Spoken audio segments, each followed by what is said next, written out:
Plus loin, nos ancêtres, les Mao Mao, les Sitiwayo, les Shaka Zulu, voilà, les Samori Touré, les Lumumba, les Sylvanus Olympio, voilà, ces grands hommes, les Thomas Sankara. Nous devons nous inscrire dans leur logique. Ce sont ces gens-là qui doivent nous inspirer. Et si nous nous inspirons de ces gens-là, nous allons redécouvrir les vertus du combat, les vertus de la lutte, les vertus de l'intelligence, les vertus de l'honnêteté, de la gravité. Être dans la gravité, c'est s'éloigner de l'ensemble des choses qui nous amusent, qui nous perdent du temps et qui nous ramènent à des niveaux de bassesse où nous ne devons pas être normalement face à la gravité des problèmes qui sont les nôtres. Donc la jeunesse africaine, c'est elle qui va faire la décision, et pour qu'elle fasse la décision à un moment donné, face aux marionnettes qui sont mises en place chez nous, eh bien cette jeunesse doit retrouver l'esprit de combativité, et l'esprit de combativité suppose l'organisation, parce que c'est de l'organisation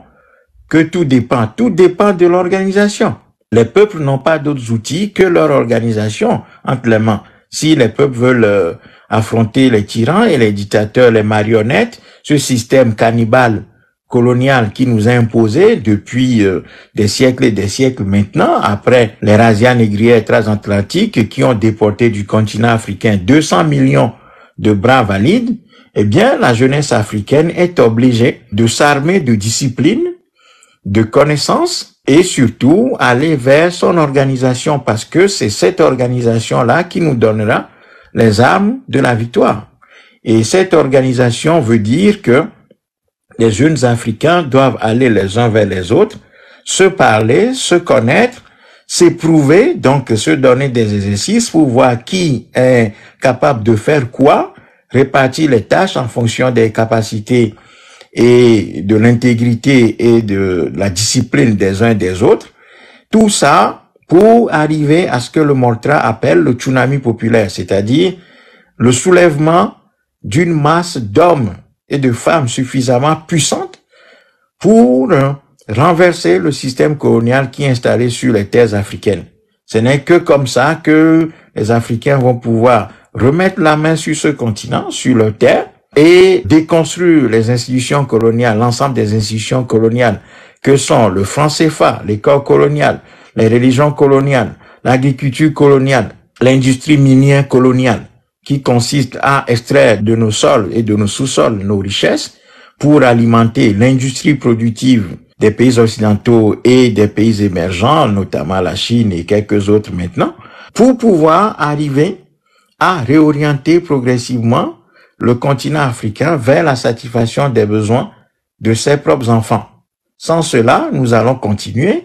dans ces situations de domination où nous allons continuer à produire du café cacao pour alimenter, pour faire le petit déjeuner d'autres peuples. Nous allons produire des bananes pour nourrir d'autres. Nous allons produire de l'arachide, du coton, de l'EVA pour nourrir d'autres.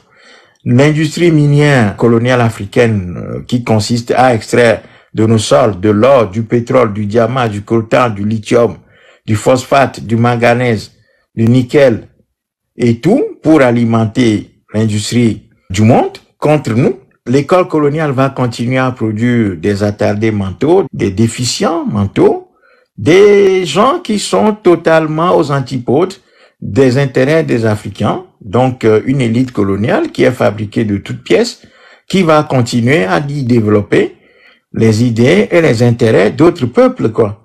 Et la religion coloniale va continuer à orienter les Africains vers ce qu'elle appelle les biens célestes au détriment des biens de la terre qui ne sont que la manifestation de Satan. Donc on va tout nous orienter vers le ciel pendant que notre terre nous a échappé.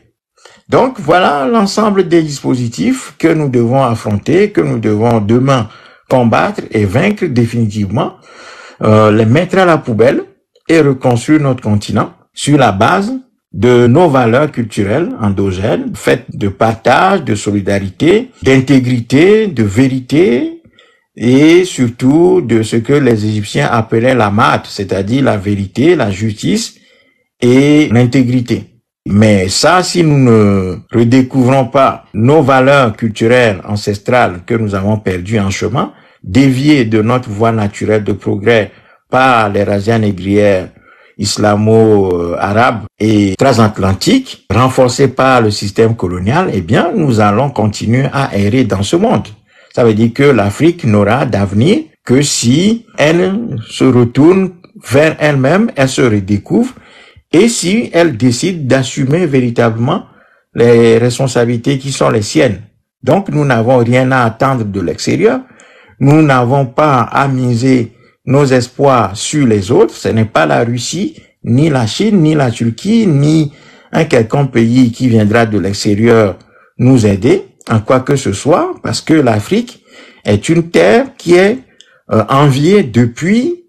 des siècles et des siècles. C'est une terre qui a produit des ressources humaines, des bras pour alimenter d'autres civilisations, qui est pourvue d'énormes richesses, de ressources faramineuses qui sont enviées par beaucoup de gens, et en même temps, l'Afrique se trouve dans une fragilité, dans une faiblesse institutionnelle terrible, parce que les soi-disant États africains que le Mortra a appelés les enclos coloniaux, parce que ça c'est le terme que le Mortra a inventé en 2010 pour qualifier les États africains, aujourd'hui, le terme enclos colonial est en train de se populariser, ce dont nous nous réjouissons. Donc ça, c'est une victoire du Mortra. Donc, si nous ne faisons pas notre boulot de jeunesse africaine, en nous rassemblant, en nous organisant et en cherchant à nous former de manière alternative, c'est-à-dire en dehors de l'école coloniale, eh bien, nous allons continuer à souffrir et à envisager l'avenir de l'Afrique